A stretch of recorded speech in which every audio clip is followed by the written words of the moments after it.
Hello everyone. In this video we'll be seeing about what is the casting process. So in the previous video we saw about what are the manufacturing process available and a little about casting. So in this video we'll be seeing about what are the process involved in doing a casting. So before knowing that, we should be knowing about what is casting. So this is also a manufacturing process in which a liquid material is poured into the cavity of the shape to be produced, and it is allowed to cool. Later it is taken out and grinded to the get a better surface finish. So this is not a recently evolved process. This was practiced even 5000 years before, where the older man, he used copper. He found the copper. When he found the copper, he used this technique to produce the war weapons. So this is how the casting, this is very old method of manufacturing a process. But anyhow, due to the advancement in technologies and everything, this is nowadays not a much suitable component for many process. So industries, they are slowly reforming with the various other manufacturing process like machining, everything. So in machining also many computer based techniques has come. Anyhow, this is considered as a very ancient method of producing the components. So the next is about the arrangement of a casting. So before going to doing a casting, we should know like what are the components to be present in a casting. So this is a cross-sectional view of a casting box, where it contains of two things. One is cope box, the other one is drag box. The box in the top is called as cope box, and the bottom box is called as drag box. This should not be reversed. Only cope should be present in the top and the drag should be present in the bottom. If it is made as ulta, it doesn't produce a better thing. And the next one is the pattern, what we are going to produce. For example, they have taken some cubical pattern over here, you can see here. So the pattern to be placed in the drag box, and it is filled with the casting sand, that is a green sand. So simply we cannot just put the sand in the box and just keep it. We need to ram it. We need to give more pressure and ram it, so that the sand become tight, and also it produces a perfect cavity. So because if there is any damage in the cavity, the component what we are obtaining is it will not be of a proper shape. There will be some cracks, there will be many defects in that, and it becomes a defect product. So to avoid that, the sand should be rammed very well. Here you can see a core, a place called core.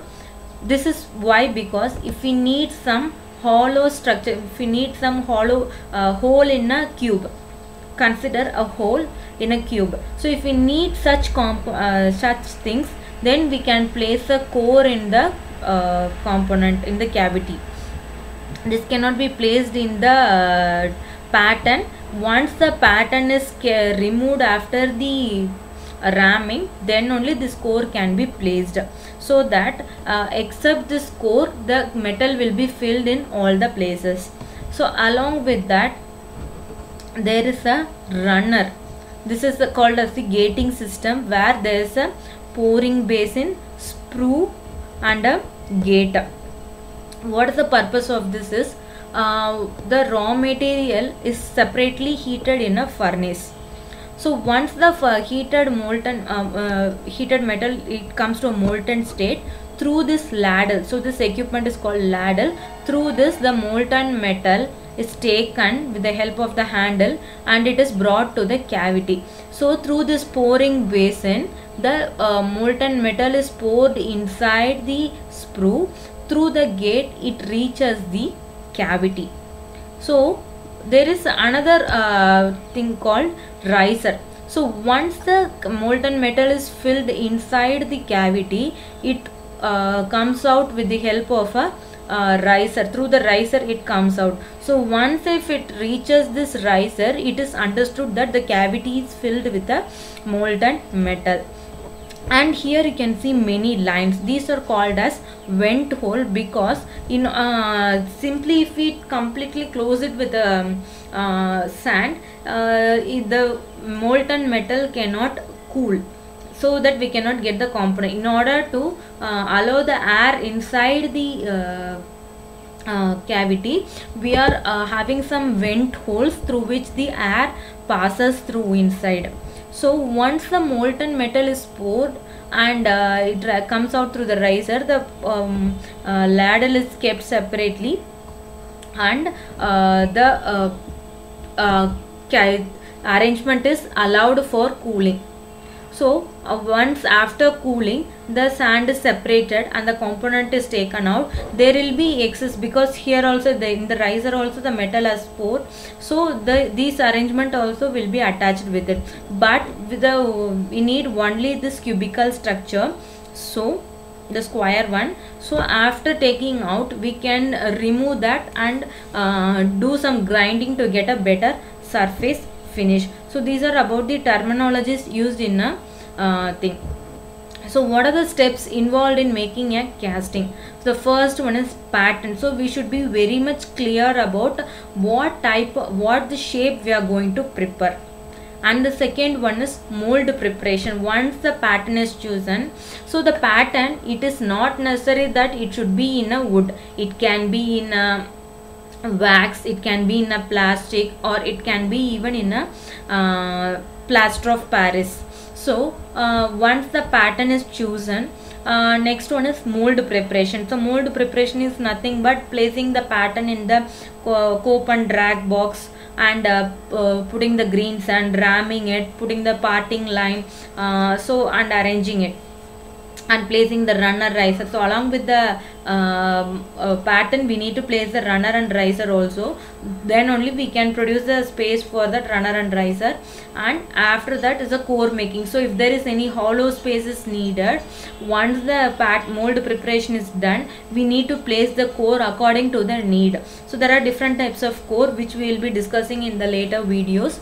And the next one is, after making all these arrangements, both the boxes are joined together, and after that melting and pouring. So melting and pouring is nothing but preparing the raw material, melting the raw material and pouring inside the mold preparation. So in the cavity, we are through runner we are pouring this molten metal, and when it comes out through the riser, it is understood that the process is completed. So after the melting and pouring process, cleaning and inspection. So it is allowed to cool, and once it is confirmed that it has been cooled, the solidification process is done. The sand is cleared from the boxes are removed, the sand is cleared, and the component is taken out. By removing the excess parts from the component, it is done with grinding, and it is sent for inspection whether there is any cracks in the component or like that. So these are the steps involved in making a casting. It starts with the pattern selection, mold preparation, core making, melting and pouring, cleaning and inspection. And the flow chart, it shows about how the casting process is done. So component specification, the raw material, melting. Separately here we are having the sand preparation, pattern making and core making. So all these things, it comes in the molding process, and the raw material is separately melted. Here the molding, all these preparations are done, on the assembly is made. So once these things are ready, the pouring takes place, the pouring of the raw material into the cavity.